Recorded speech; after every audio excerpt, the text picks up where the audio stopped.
Hi po, ito yung video namin nung pumunta kami ng night market nila at Edith at saka yung kasama namin sa Roxy Prow College. So, naisip namin pumunta dito sa night market bago kami pumunta ng Christmas party namin. So, duty pa ako niyan. So, medyo haggard ako.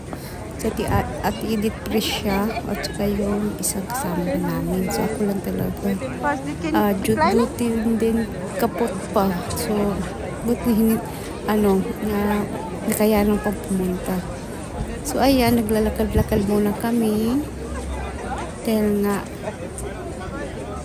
masarap ang lakad-lakad kunti na may snow. So, sobrang lamig dyan nung pumunta kami. So, pagkatapos dyan, nagyayaan kaming uminom ng Kinder Punch yata yung ininom namin ni Ate Edith dahil nga hindi kami umiinom ng alcohol.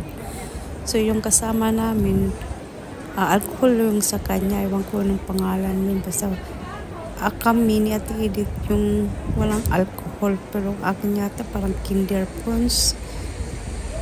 Ewan ko kay Ate Edith, basta wala siyang alcohol. So, ayan, naglakad-lakad kami.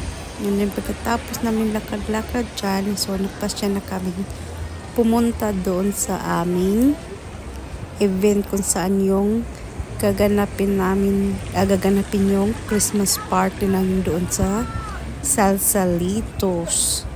So, habang naglakad-lakad kami, so, dumaan muna kami dito kasi ito yung ipapunta doon sa Salsalitos. So, ang ganda ng Ferris wheel.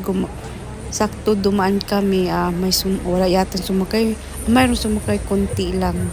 And then, nag-iisno tong time na yan nung pumunta kami nila Ate Edith at saka ni Prow College. So, ayan, lakad-lakad konti. Papunta na doon sa party namin. Christmas party. So, ayan yung mga kasama namin. Kwento-kwentuhan konti. And then, yan. Nabusog na kami, charis. So, ayan po ang aming Christmas party.